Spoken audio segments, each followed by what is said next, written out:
इस वीडियो में बात करेंगे डॉक्टर राम मनोहर लोहिया हॉस्पिटल की तरफ से जो नर्सिंग ऑफिसर्स की रिक्रूटमेंट आई थी। आपका जो पेपर होने वाला है पहला मॉडल पेपर, इस वीडियो को लास्ट तक देखना। यहाँ पे जो मॉडल पेपर रहने वाला है 60 क्वेश्चन आपके नर्सिंग के रहने वाले हैं, 40 क्वेश्चन आपके यहाँ पे नॉन नर्सिंग के रहने वाले हैं। नॉन नर्सिंग में जनरल इंग्लिश रहने वाली है, करंट अफेयर रहेगी, जनरल नॉलेज रहेगी, जो मैथ के क्वेश्चन होते हैं पर्टिकुलर 40 क्वेश्चन आपके यहाँ पे से क्लियर कर जाएंगे। और देखिए, अगर आप में से अगर जो भी कैंडिडेट ये पेपर सॉल्व कर रहे हैं तो पहले आप कॉपी पेन लेके अपना यहाँ पे नोट कर लेना जो भी आपके करेक्ट आंसर रहने वाले हैं, क्योंकि हर एक क्वेश्चन में आपको हर एक मॉडल पेपर में 60 में कम से कम नहीं 60 या 50 मार्क्स आपको यहाँ पे लाने पड़ेंगे, क्योंकि कट ऑफ की बात करते हैं तो 60-50 का ज़्यादा से ज़्यादा टारगेट जाता है। तो आप हो सके तो 60-40 अगर मार्क्स आ रहे हैं तो आपके यहाँ पे सिलेक्शन होने के चांसेस बढ़ेंगे। बाकी ओवरऑल यहाँ पे हम आपकी इसी चैनल में आपको 15 मॉडल पेपर हम सॉल्व कराएंगे, प्लस इसके जो प्रीवियस से पेपर हैं वो भी सॉल्व कराएंगे। तो ये बुक रहने वाली है। अगर आप ये बुक, आप में से जो भी कैंडिडेट ये बुक लेना चाहते हैं, हिंदी इंग्लिश दोनों में मिल जाती है, तो आप ले सकते हैं। इसकी लिंक हम आपको सीधा डिस्क्रिप्शन में देंगे, आप वहाँ से भी ले सकते हैं। या अगर इसे आप PDF फॉर्मेट में लेना चाहते हैं, सिंपल फॉर्मेट में, तो आपको व्हाट्सअप नंबर एक दिख रहा होगा, इस नंबर पर आप कॉन्टैक्ट कर लेना। 200 रुपीज़ का चार्ज पड़ेगा, आपको ये बुक मिल जाएगी। अगर आप डेली नहीं बुक बाई करना चाहते हैं तो डेली मैं इसी चैनल पे आपको यहाँ पे मॉडल पेपर सॉल्व कराऊंगा ही, तो आप यहाँ पे डेली जाके अपना यहाँ पे चेकआउट कर सकते हो। बट अगर पर्सनल आप लेना चाहते हो तो आप यहाँ जाके पर्सनल भी ले सकते हो। अमेजॉन किंडल अगर आप चलाते हो तो भी ले सकते हो, गूगल प्ले स्टोर पे भी आपको मिल जाएगी। सभी की लिंक डिस्क्रिप्शन में आपको मिल जाएगी। और बाकी अगर आप इसकी सीधा हार्ड कॉपी लेना चाहते हो तो आपको इसी वीडियो में प्रोडक्ट में दिखेगा, RML नर्सिंग ऑफिसर में, आप ये जाके जरूर चेकआउट कर लेना जाके। चलिए अब बात करते हैं, आपको यहाँ पे पहला क्वेश्चन क्या है। Outermost layer of meninges. तो option A pia mater, option B aster, option C dura mater and option D subdural matter space. तो इसका करेक्ट आंसर होगा answer number C, dura mater. Next question, question number 2, the structure that divides the two lateral ventricles is called. Option A है spectrum liquidum, option B corpus callosum, option C है आपका interventricular foramen and option D है falx सेरेबी। इसका correct answer होगा option number A, septum liquidum. Next question number 3 के बारे में बात करें तो इसका क्वेश्चन ये है कि which structure is responsible for the absorption of CSF। Option A है कोराइड प्लेक्सस, ऑप्शन बी है arachnoid villi, option C ependymal lining and option D septum pellucidum. So इसका करेक्ट आंसर है answer number B, arachnoid villi. Absorption में villi का काम होता ही है, तो पता ही होगा आप लोगों को। Next question number 4, which one of the following is not a typical common sign of increased intracranial ICP in an infant. Option A ड्रॉटी drowsiness, option B bulging fontanelle, option C है highly pitched shrill scribe and option D है increased blood pressure. So इसका correct answer जो होगा वो होगा increased blood pressure. पढ़ते हैं क्वेश्चन नंबर 5 की तरफ। 5 क्वेश्चन है, the condition known as claw hand is caused by the injury of which nerve. आपके पास ऑप्शन है A radial nerve, B median nerve, C ulnar nerve and option D axillary nerve. तो इसका correct answer आपका होगा answer number C, ulnar nerve. बढ़ते हैं question number 6 की तरफ। क्वेश्चन नंबर 6 है, which of the following is a primary reason for developing oedema. Oedema का प्राइमरी कारण क्या है डेवलप होने का। A dehydration, B excessive water intake, C hyponatraemia and option D lymphatic blockade. So the correct answer है answer number D, lymphatic blockade. Lymph में block आ जाता है ना, इसी के कारण होता है। बढ़ते हैं क्वेश्चन नंबर 7 की तरफ। सो क्वेश्चन नंबर 7 है, a cluster of neuron cell bodies located in peripheral nervous system is known as. A nuclei होता है, बी गैंग्लिया होता है, सी ट्रैक्ट होता है या डी नर्व होता है। इनमें से कौन सा होता है। तो इसमें सही आंसर होगा आंसर नंबर बी, गैंग्लिया। आप इस पेरिफेरल नर्वस सिस्टम में वहाँ जहाँ पर बहुत सारे जगह ऐसे करके घेर लेते हैं जगह पे, तो उसी को जहाँ पे बहुत सारे न्यूरॉन मिल जाते हैं इनकी सेल्स, तो वहाँ पे उस पॉइंट को क्या कहते हैं, उसे कहते हैं गैंग्लिया। आपको पता होना चाहिए चीज़। पढ़ते हैं क्वेश्चन नंबर 8 की तरफ। क्वेश्चन नंबर 8 है, which of the following is a major differential feature between benign and malignant tumours? A, differentiation of cells, B, incidence rate, C, complexity of diagnosis, और इसका ऑप्शन नंबर डी है metastasis and invasion या invasion. So इसका correct answer आपका होगा answer number D, metastasis and invasion. बढ़ते हैं question number 9 की तरफ। देखिए, हम पहले 50 क्वेश्चन इस पार्ट में बोलेंगे, पार्ट 1 में, और आपके आगे के 50 क्वेश्चन पार्ट बी में आएंगे। इस 50 क्वेश्चंस में आपको टेक्निकल, मतलब जो इस कोर्स से, नर्सिंग कोर्स से रिलेटेड है, इसी कोर्स के आएंगे, लेकिन अगले 50 क्वेश्चन आपके नॉन टेक्निकल कोर्स के आएंगे। और ये पेपर जो एकदम ऑथेंटिक बनाए गए हैं, अगर आप इसी तरह करेंगे तो इसी पैटर्न पर आपको क्वेश्चन मिलेंगे। जैसे कि जितने पार्ट में, जैसे फिजिकल केमिस्ट्री, जितनी भी चीज़ें इसमें आएंगी, उतने ही रेशियोस में आपके क्वेश्चन पेपर एग्जाम में भी दिखाई देंगे। तो क्वेश्चन नंबर 9 की बात करें। क्वेश्चन नंबर 9 है, during the immediate post operative period recovery room, जो पोस्ट ऑपरेटिव पीरियड होता है जिसे रिकवरी रूम कहते हैं, vital science should typically B monitored at a medium interval of A 5 minute होता है, कि 15 मिनट होता है, सी 30 मिनट होता है, या एवरी हार होता है। तो इसका करेक्ट आंसर आपका होगा आंसर नंबर ए, 5 मिनट के लिए होता है। क्वेश्चन नंबर 10 की बात करें, the transformation of one type of differentiated cell into another type of differentiated cell is known as A anaplasia, B metaplasia होता है, कि सी हाइपरप्लेसिया होता है, कि डी एप्लेसिया होता है। सो इसका करेक्ट आंसर होगा आंसर नंबर बी, मेटाप्लेसिया। बढ़ते हैं क्वेश्चन नंबर 11 की तरफ।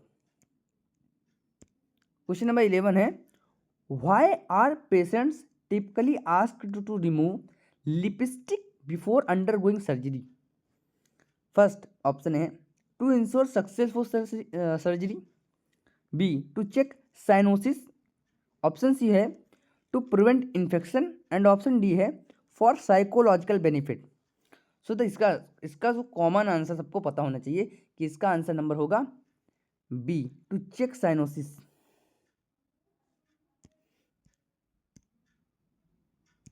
सो the correct answer number B, to check cyanosis.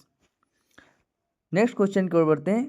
Question number 12 है, which Glasgow coma scale GCS score generally indicate a comatose state?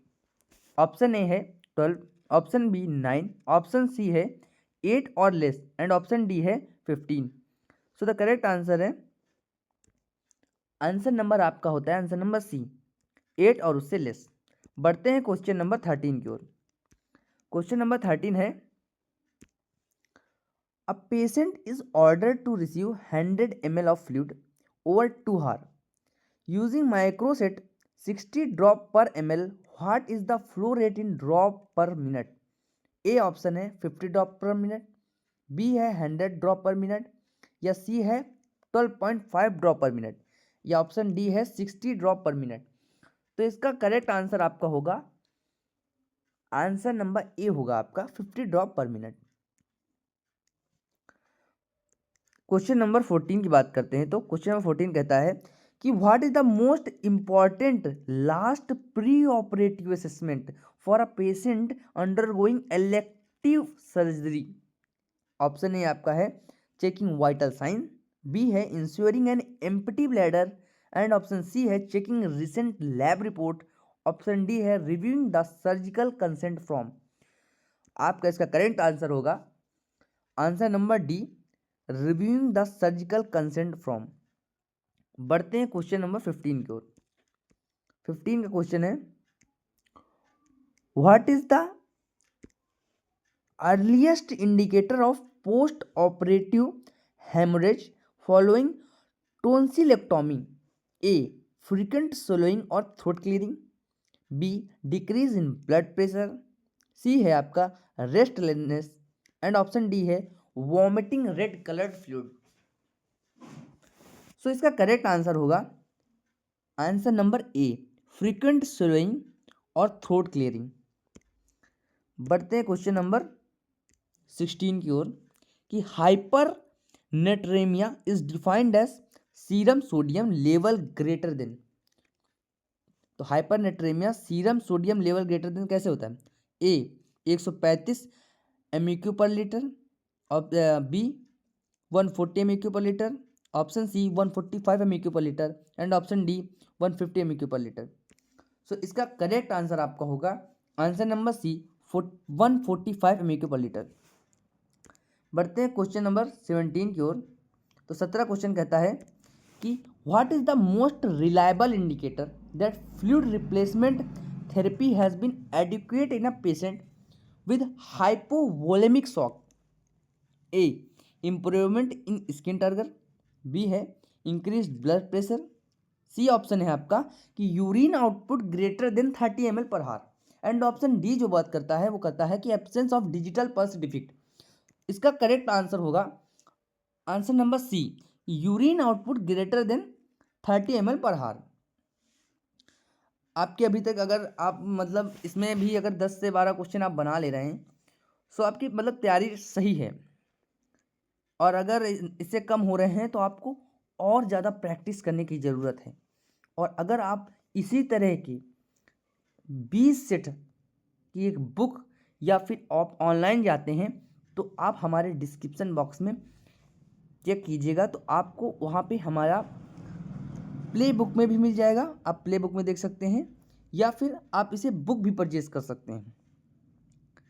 बढ़ते हैं क्वेश्चन नंबर 18 की तरफ। क्वेश्चन नंबर 18 है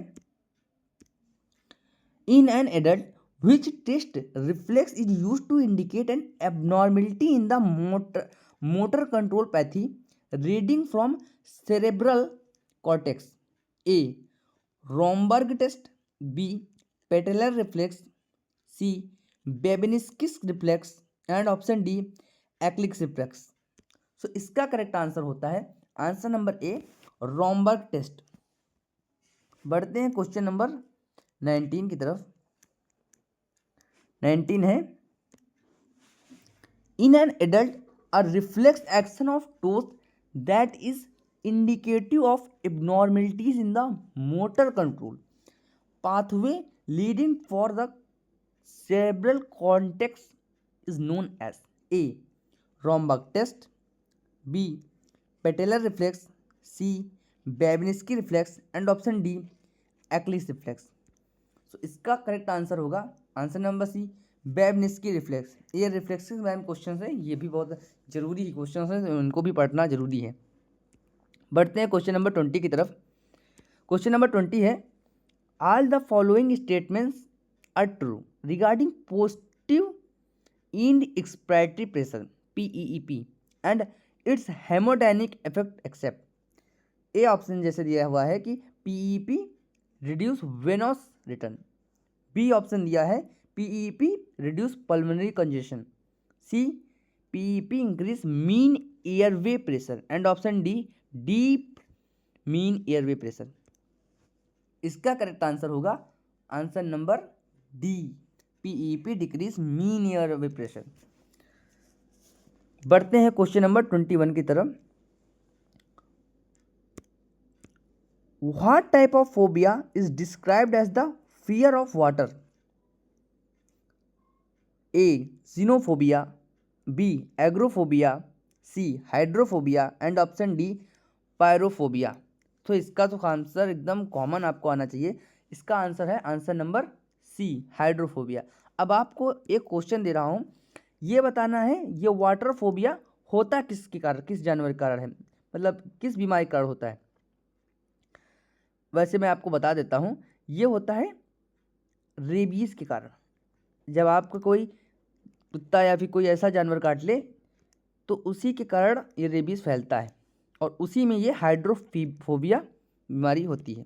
बढ़ते हैं क्वेश्चन नंबर 22 की तरफ।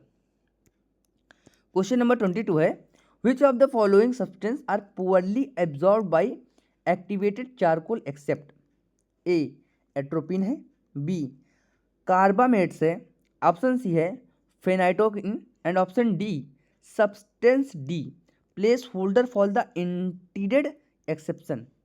इसका करेक्ट आंसर होगा answer number C phenytoin phenytoin. बढ़ते हैं क्वेश्चन नंबर 23 की तरफ। क्वेश्चन नंबर 23 पूछ रहा है atropine is pre medication given before surgery, which of the following is true regarding its effect on body system? तो एट्रोपिन का बॉडी सिस्टम पर क्या इफेक्ट होता है सर्जरी के समय? ए ऑप्शन दिया हुआ है speed up GI system, be increase करता है हार्ट रेट को, या सी स्पीड करता है पूरे हर बॉडी के सिस्टम को, जितने भी बॉडी सिस्टम है, एंड ऑप्शन डी है ऑल ऑफ द अबव। तो इसका करेक्ट आंसर होगा आंसर नंबर बी, सिर्फ यह हार्ट रेट को इंक्रीज कर देता है। बढ़ते हैं क्वेश्चन नंबर 24 की तरफ। 24 कह रहा है कि इन the recovery room a patient is experiencing continue oxygen. A continue oxygen. फिर से पढ़ते हैं क्वेश्चन को। क्वेश्चन नंबर 24 कह रहा है in the recovery room a patient is experiencing uncontrolled shivering, what should the nurse first priority action be? क्या होगा पहला एक्शन नर्स का अगर शिवरिंग कर रहा है, अनकंट्रोल्ड शिवरिंग है? ए कॉन्टिन्यू ऑक्सीजन, बी करता है मेजरिंग टेम्परेचर करती है, सी इन्फॉर्म द फिजिशियन करता है, या D cover the patient provide blanket. So इसका करेक्ट आंसर होगा answer number D cover the patient provide blanket. अरे सीधी सी बात है कि पहले वो डॉक्टर को तो नहीं बुलाएगी, सबसे पहले पेशेंट को कवर ही करेगी। बढ़ते हैं क्वेश्चन नंबर 25 को। क्वेश्चन नंबर 25 है identify example of tumour markers. A है अल्फा फुटप्रिंट, बी है CA-125, या ऑप्शन सी है कर्कियो एम्ब्रोनिक एंटीजन CEA, और या all of the above. So इसका करेक्ट आंसर है answer number D all of the above. ये सारे ही ट्यूमर मार्कर्स हैं। बढ़ते हैं क्वेश्चन नंबर 26। क्वेश्चन नंबर 26 है what is the most important post operative teaching for a client scheduled for hip replacement focusing on reducing complication like thrombosis? A है deep breathing and leg exercise, B option है early ambulation, C है strict bed rest, and option D है frequent position change. So the correct answer होगा answer number B early ambulation होती है। बढ़ते हैं question number 27 की ओर। क्वेश्चन नंबर 27 है what is the most common respiratory complication in the immediate post operative period following general anaesthesia? A option है एथिलेटेसिस, B है emphysema, सी है कॉब्ड, एंड ऑप्शन डी है ERDS। सो इसका करेक्ट आंसर होगा आंसर नंबर ए एटिलेसिस। बढ़ते हैं क्वेश्चन नंबर 28 की तरफ। 28 क्वेश्चन है visual information is interrupted in which lobe of cerebrum? मतलब देखने की जो क्षमता है वो सेरिब्रम के किस पार्ट से हैंडल होती है? ए फ्रंटल से, बी टेम्पोरल से, सी पेराइटल से, या डी ऑक्सीपोटल से। तो इसका करेक्ट आंसर है आंसर नंबर डी ऑक्सीपोटल से। देखिए ये दो लोब होते हैं, यहाँ ये होता है ऑक्सीपोटल, इधर होता है फ्रंटल, फ्रंटल पेराइटल ऑक्सीपोटल, यहाँ पे होता है, यहीं पे कंट्रोल होता है, इसीलिए ऑक्सीपिटल आंसर आएगा। बढ़ते हैं क्वेश्चन नंबर 29 की तरफ। क्वेश्चन नंबर 29 है the electroencephalogram EEG is primarily used for the assessment of A recording of peristalsis, B recording of heart activity, option C है कि assessment of the brain electrical activity, या option D है assessment of renal perfusion. Correct answer होगा answer number C assessment करता है of the brain electrical activity. बढ़ते हैं question number 30 की ओर। क्वेश्चन नंबर 30 बोलता है कि potential complications of lumbar puncture LP जिसे कहते हैं इंक्लूड, इसके अंदर क्या होता है? पोटेंशियल कॉम्प्लिकेशन क्या होता है लंबर पंचर में? ए इन्फेक्शन हो जाता है, कि बी हेमेटोमा फॉर्मेशन हो जाता है, या सी की बात करें herniation of the brain stem हो जाता है, या option D all of the above. So इसका करेक्ट आंसर होगा आंसर नंबर डी। ये सारी ही चीज़ें इस लंबा पंचर से हो जाती हैं। बढ़ते हैं क्वेश्चन नंबर 31 की ओर। 31 क्वेश्चन है, ये रहा। 31 क्वेश्चन पूछ रहा है Brudzinski sign is considered positive when. कब होता है ब्रुडजिंस्की साइन? ऑप्शन ए आपका है जब passive reflection of patient neck causes involuntary flexion of the knees and hips. या बी ऑप्शन है कि extension of knee causes pain when the hip flex 90 degree. ये ऑप्शन सी बोल रहा है कि जब पेशेंट एग्जिबिट करता है plantar flexion upon stimulation of sole of the foot. या option D the patient experience pain upon straight leg. So इसका करेक्ट आंसर होगा आंसर नंबर ए। पैसिव रिफ्लेक्शन करता है पेशेंट अपनी नेक कॉस में inventory flexion of the knees and हिप्स। बढ़ते हैं question number 32 की तरफ। तो क्वेश्चन नंबर 32 पूछ रहा है all the following of are cardinal sign. All the following are cardinal signs of meningitis except. कौन सा इसमें नहीं है कार्डिनल साइन मेनिंजाइटिस का एक्सेप्ट? ए बताना है cardinal sign, B Brudzinski sign, C nuchal sign and option D elevated serum potassium level.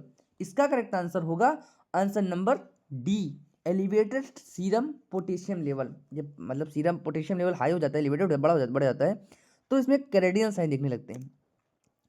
बढ़ते हैं क्वेश्चन नंबर 33 की ओर।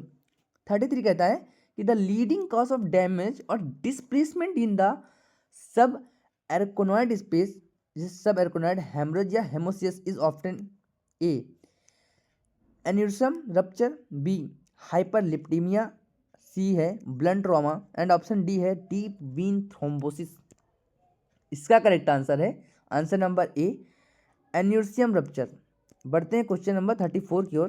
तो 34 कह रहा है कि which drug also used as mood stabiliser is effective in treating certain neurological symptoms like seizures. A valproate, B atropine, C option है warfarin and option D है एसिटामिनोफेन। इसका आपने पढ़ा होगा, तो इसका आंसर है आंसर नंबर ए। देखिए मतलब अगर आप लोगों की तैयारी अच्छी है तो ये क्वेश्चन आने चाहिए। ये क्वेश्चन इसी तरह के क्वेश्चन पेपर्स में आते हैं। आपको वहाँ पे बहुत सरल क्वेश्चन नहीं मिल जाएंगे, मतलब इसी तरह के क्वेश्चंस आपको पेपर में मिलते हैं। क्वेश्चन नंबर 35 है कि the phenomena where the individual's body become stiff after death is known as. इसका ऑप्शन ए है राइगर मोर्टिस, बी है एल्गोर मोर्टिस, सी है लेबर मोर्टिस एंड ऑप्शन डी है पिलर मोर्टिस। सो इसका करेक्ट आंसर होगा answer number A rigor mortis हो जाता है। क्यों हो जाता है? क्योंकि जो बॉडी की जितनी भी मसल्स हैं वो मसल इकट्ठा अपने आप को एक्सपैंड कर लेती हैं, कॉन्ट्रैक्ट नहीं होती हैं। एक्सपैंड कॉन्ट्रैक्ट का सिस्टम खत्म हो जाता है क्योंकि लाइव में ही ये सिस्टम चलते हैं। पढ़ते हैं क्वेश्चन नंबर 36 की तरफ।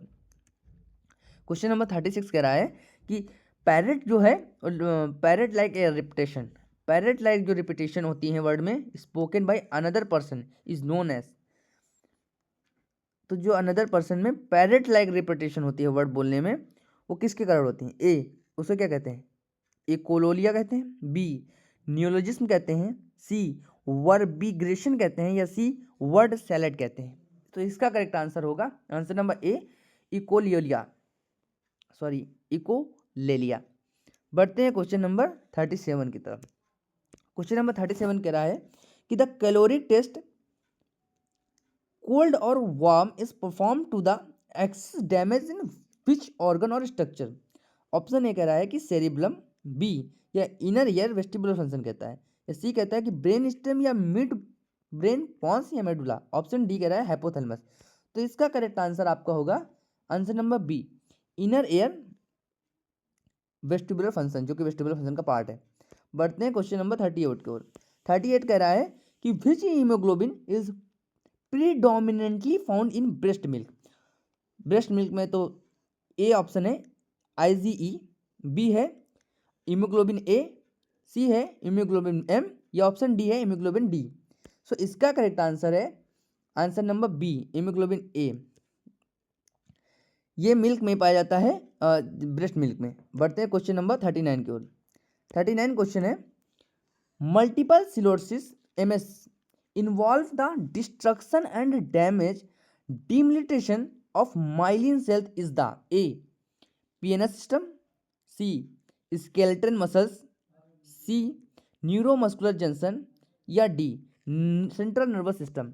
सो इसका करेक्ट आंसर होगा answer number D, central nervous system में माइलिन से डैमेज होता है, इसमें ये वाला होता है। बढ़ते हैं क्वेश्चन नंबर 40 बोला है ना, हाँ 40 है, what is the approximate population coverage for a primary health centre PHC in a plain area. देखिए ये इंपॉर्टेंट है क्वेश्चन, यहाँ से जब पढ़ते हैं बच्चे यहाँ बहुत फंसते हैं, आपको ये भी तैयार करना है। इसका ऑप्शन होगा ए ऑप्शन है 5000, बी है 20000, सी है 30000 एंड ऑप्शन डी है 80000। तो इसका करेक्ट आंसर है आंसर नंबर सी 30000। देखिए हम लोग मेन पढ़ के चले जाते हैं, ये पढ़ लिया, फिजिकोलॉजी पढ़ लिया, सारी चीज़ें पढ़ लेते हैं, लेकिन जो ये है डायरी वायरी तैयार करना, हमारे काम क्या है, वर्क क्या है, PSC सेंटर में क्या काम होता है, CSC सेंटर में क्या होता है, जब ये क्वेश्चन आते हैं तो यहाँ से बच्चे ज़्यादातर फंसते हैं, और ये बहुत इजी भी हैं, तो आपको इनकी तैयारी जरूर से करनी है। बढ़ते हैं क्वेश्चन नंबर 41 की तरफ। क्वेश्चन नंबर 41 की बात कर रहा है कि the ego operate based on which psychological principle, A pleasure principle, B mortality principle बात कर रहा है, या सी रियलिटी प्रिंसिपल, या डी प्राइमरी प्रोसेस प्रिंसिपल। इसका करेक्ट आंसर है answer number C reality principle. बढ़ते क्वेश्चन नंबर 42 की तरफ। 42 बात कर रहा है कि which of the following method is considered the ultimate method of permanent birth control. Permanent birth control का मेथड क्या है, ए ओरल कंट्रासेप्टिव से, बी इंट्रायूट्राइन इंसेशन से, सी की बात करें तो स्टरलाइजेशन या ट्यूबेक्टॉमी, जिसे वेसेक्टॉमी भी कहते हैं, ट्यूबेक्टॉमी या वेसेक्टॉमी। ट्यूबेक्टॉमी होती है मेल में और वेसेक्टॉमी ट्यूबेक्टॉमी होती है फीमेल में और वेसेक्टॉमी होती है मेल में, ये आपको पता होना चाहिए। And option D withdraw method. So इसका करेक्ट आंसर है answer number C sterilisation and tubectomy या वेसेक्टॉमी। अगर बर्थ कंट्रोल करना है तो आपको क्या करना होता है कि जो यहाँ से वेन जाती हैं, यहाँ पे हम एक सीजर कट लगाते हैं, ये मेल में काम होता है। और फीमेल में भी ऐसी ये ओरी होती हैं जो यहाँ पे इसको ऐसे करके सेंड करती हैं, यहाँ से हम इसे स्टरलाइजेशन कर देते हैं। इसमें करते हैं ट्यूबेक्टॉमी और इसमें करते हैं वेसेक्टॉमी। इसमें एक आपको सिंगल क्वेश्चन भी पूछ सकता है कि ट्यूबेक्टॉमी से कैसे होता है, वेसेक्टॉमी किसके होता है, मेल में होता है कि फीमेल में होता है। ये क्वेश्चन आपको आना चाहिए, ये क्वेश्चन बहुत बार रिपीट कर चुका है। पढ़ते हैं क्वेश्चन नंबर 43 की तरफ। 43 क्वेश्चन है, a rare condition in which separate personalities exist within the same person is known as. A option है आपका, ऑप्शन ए कह रहा है कि dissociative amnesia, B schizoaffective disorder, C बात कर रहा है कि dissociative identify disorder, identity disorder, या ऑप्शन डी कह रहा है कि सोमैटोफॉर्म डिसऑर्डर। सो इसका करेक्ट आंसर है answer number C dissociative identity disorder. बढ़ते हैं क्वेश्चन नंबर 44 की तरफ। तो 44 कह रहा है आपका, all the following characteristics typically associated with false labour. ये ब्रैक्सटन हिक्स कॉन्ट्रैक्शन कहते हैं, except A contraction easing with activity, B irregular contraction intervals, C contraction causing progressive cervical dilation and effacement, and option D, अच्छे से ध्यान से पढ़िए जितने भी ऑप्शन है, pain localized primary to abdomen groin. इसका करेक्ट आंसर होगा answer number C contraction causing progressive cervical dilation and effacement. पढ़ते हैं क्वेश्चन नंबर 45 की तरफ। 45 कह रहा है कि the acid fast bacilli AFB जिसे कहते हैं test is typically positive in which the following condition caused mycobacterium species, A tuberculosis, B leprosy, C both A and B, and option D pneumonia. तो इसका करेक्ट आंसर है answer number C both A and B. इसमें question कह रहा था कि acid based bacilli जो है टिपिकली पॉजिटिव कहते हैं कंडीशन कास्ट मायोबैक्टीरियम स्पीसीज। देखिए मायोबैक्टीरियम ट्यूबरक्लाई का जो वो है मायोबैक्टीरियम वैसे ही है लिप्रोसी में भी, तो इसका आंसर नंबर सी होगा। बढ़ते हैं क्वेश्चन नंबर 46 की तरफ। तो क्वेश्चन नंबर 46 पूछता है what is the correct sequential order of performing a physical assessment of abdomen? A inspection, isolation, percussion या पैल्पेशन। बी कह रहा है कि इंस्पेक्शन करता है कि पैल्पेशन करता है, ऑर्डर बताना है, या परक्यूशन होता है या ऑस्कुलेशन किया जाता है। सी कह रहा है ऑस्कुलेशन होता है, पैल्पिटेशन होता है, इंस्पेक्शन होता है या परक्यूशन होता है। ऑप्शन डी कह रहा है पैल्पिटेशन होता है, इंस्पेक्शन होता है, ऑस्कुलेशन होता है या परक्यूशन। आपको लाइन बाय लाइन आना चाहिए तभी आपको आंसर क्या कर पाएंगे। सो इसका करेक्ट आंसर है आंसर नंबर ए इंस्पेक्शन होता है पहले, फिर ऑस्कुलेशन होता है, फिर परक्यूशन होता है, फिर पैल्पिटेशन होता है। बढ़ते हैं क्वेश्चन नंबर 47 की तरफ। क्वेश्चन नंबर 47 कह रहा है कि द प्रेजेंस ऑफ फ्लैटेंड और inverted T wave on ECG is typically as an indication of a hyperkalemia, B hypercalcemia, C hyperkalemia and option D hyponatremia. So इसका करेक्ट आंसर है answer number C hypokalemia, sorry answer number C है hypokalemia. बढ़ते हैं question number 48 की तरफ। Question number 48 दो question बचे इसके बाद कि जो in a patient who is immobile for a long period which is most complication represent major risk factor. जो पेशेंट नहीं होते हैं कि मतलब कुछ देर देर तक नहीं आते हैं, काफ़ी समय तक पेशेंट हैं जो आते ही नहीं हैं, उनके अंदर मेजर रिस्क फैक्टर क्या होता है? A decrease oxygen saturation, B thromboembolism formation, C decreased serum calcium level, D increased hemoglobin formation. इसका करेक्ट आंसर है answer number B thromboembolism formation. बढ़ते हैं क्वेश्चन नंबर 49 की तरफ। क्वेश्चन नंबर 49 है what is the complication that occur due to problem of immobility? A decreased bone resorption, B thromboembolism, C increased hemoglobin formation and option D इसका है decreased serum level. सो इसका correct answer आपका होगा क्या? Correct answer होगा इसे comment कर दें क्या? नहीं नहीं नहीं बता देता हूँ। इसका आंसर होगा आंसर नंबर बी थ्रोम्बोइम्बोलिज्म। बढ़ते हैं क्वेश्चन नंबर 50 की तरफ। क्वेश्चन नंबर 50 कह रहा है mister Rohit age 15 year complains of bleeding gums, मतलब दांतों में जो गम्स होते हैं वहाँ पे ब्लीडिंग आ रही है। He should be advise to take a diet high in which vitamin? A vitamin C कहता है या विटामिन बी या विटामिन ए या विटामिन डी। इसमें करेक्ट आंसर आपका होगा आंसर नंबर क्या होगा? Answer number A vitamin C. Overall आपके 50 क्वेश्चन कवर हो चुके हैं। बाकी के जो 50 क्वेश्चंस रहने वाले हैं आपको पार्ट 2 के मिल जाएंगे। ये आपका 2 घंटे बाद अपलोड हो जाएगा। चैनल विजिट कर लेना। हम आपको दिखा देते हैं ये वीडियो आपको कहाँ पे मिलेगा, जिससे आप यहाँ पे जाकर डायरेक्ट रीड कर पाएंगे। तो इसी वीडियो के नीचे आपको आइकन दिखेगा, आप इस पर क्लिक करोगे, चैनल सब्सक्राइब कर लेना, इसी पर आपको मिल जाएगा। बाकी अगर ज्वाइन करना चाहते हो ज्वाइन भी कर सकते हो। यहाँ पे पर्सनल आपको जो टॉप क्वेश्चन होते हैं वो मिल जाएंगे। अब आपको व्हाट्सअप ज्वाइन करने का प्रोसेस बता देते हैं। तो इसके लिए आप सिंपली व्हाट्सअप भी ज्वाइन कर सकते हैं। इसकी लिंक डिस्क्रिप्शन में प्रोवाइड कर देंगे। RMN नर्सिंग ऑफिसर की जो भी अपडेट आती है पर्टिकुलर यहाँ पे मिल जाती है। वीडियो शेयर कर देना, बाकी पसंद आए तो लाइक भी कर देना। जब तक के लिए थैंक यू वेरी मच।